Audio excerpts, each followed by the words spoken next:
This vlog was brought to you by...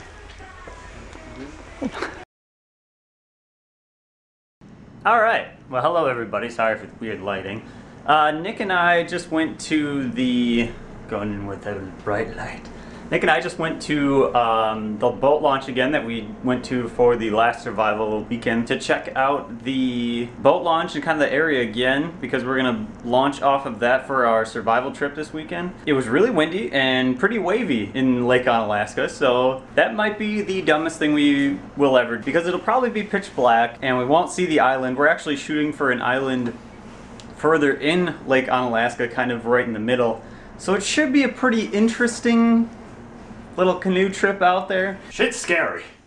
All right, we're at Fleet Farm. Nick apparently found a mallet. I did. We're looking for some last minute stuff here. And so far, they got a pretty decent sized camping section. Not for climbing. Is it load bearing at all? Doesn't say. Well, I'm ripped off now. Hey everybody, it's about T-minus, let's see, a couple hours I guess, till our second survival trip this weekend. It's going to be very, very cold. I think the high tomorrow is supposed to be somewhere around 16 or 17 degrees. So it's going to be pretty cold. We're going to go across Lake Onalaska again, but we also realized it's opening weekend for deer season. So on top of bringing Blaze Orange so we don't get shot, we're actually going to aim for a smaller island so we're not interfering with people that are trying to deer hunt. Right now, just kind of getting all my stuff ready to go. Nick is finishing up everything at work, and then we are going to be heading out as fast as we can because we went to the boat launch at Lake Onalaska yesterday and it had a very strong northern wind that just came across and just ate at you, and it was white capping the waves, and it was just brutal, and we don't want to do that in the dark. So we're gonna try and get out there as fast as we can and get to that island. It should be about a mile paddle from the boat launch around to the island that we're shooting for. And this island's gonna be a little bit tricky, especially depending on the wind direction, just because the island is very skinny and running north to south. And if there's a really strong crosswind, we might actually overshoot or get blown downstream quite a bit. So it'll be a little tricky getting out there, but I think we should be okay. This trip is going to be a lot more dangerous than last time, that's for sure. If we happen to hit some rough water and capsize, it'll be pretty devastating, needless to say, considering it's only in the 20s and the water is coming from up north. I mean, now it's probably close to freezing, so on top of losing all our gear, it should be, you know, not very long before it takes us. I think since this is going to be such a time crunch today, we're going to end up getting on shore, getting the canoe up, getting our gear, and actually building a fire first to get that going. Probably not a very big one, just so we have something lit and ready to go for warmth. Because as we're building our shelter, we're going to try and build a pretty decent one. But since we have a time crunch tonight, it'll be kind of a quick one just to keep us warm. But we could get cold pretty quickly, especially outside today, while we're building our shelter. So we want that source of heat to keep us warm to prevent hypothermia. And that's going to be the biggest concern that I have for the weekend.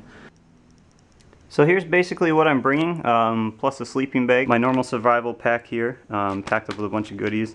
I got my hatchet. This is actually my survival knife.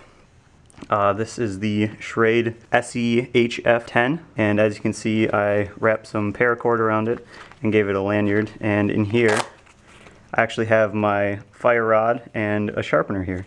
So, if you want, check out my review of the Schrade SEHF10 Extreme Survival Knife. And yeah, that's about it for that. As you can see, I have a tarp, which is rather large. We have the, I think this is just called like this is the Stanley Cook or Camp Cook set or something like that. And if you want to know more about that, go ahead and check out my review on this as well. That should work pretty well for boiling water and cooking some food. And because we're going on a longer trip today, usually we like to get our own food, but we decided while we were at the store to kind of have an impulse buy here and grab one of these guys. So we're going to try it out, and you know, hopefully that'll tide us over a little bit. But other than that, we're just bringing a couple of Cliff Bars and planning on catching our own food as usual. Alright, so here's everything that I have in my survival pack. Starting off here, we just have one of those collapsible water bottles. Moving down, I have my paracord for obvious reasons. I always take a thing of garbage bags just because I never know what I want to put in them. If I want to collect some leaves for some tinder or anything like that, or I actually use them as ponchos if it starts to rain. So it comes in handy for me a lot. Here's my fire kit. I have a little tin foil in there, a lighter just in case, and I have my fire steel in my knife sheath that I usually use, but just in case we can't get something going, always bring a backup. Up here we have my headlamp. I personally prefer a headlamp just because it is, you know, out of your hands. You have both your hands to do whatever you have at hand and go nuts. And like I said earlier, I have some Cliff Bars. These happen to be the white chocolate macadamia nut. Doesn't hurt to have a little bit of food with you.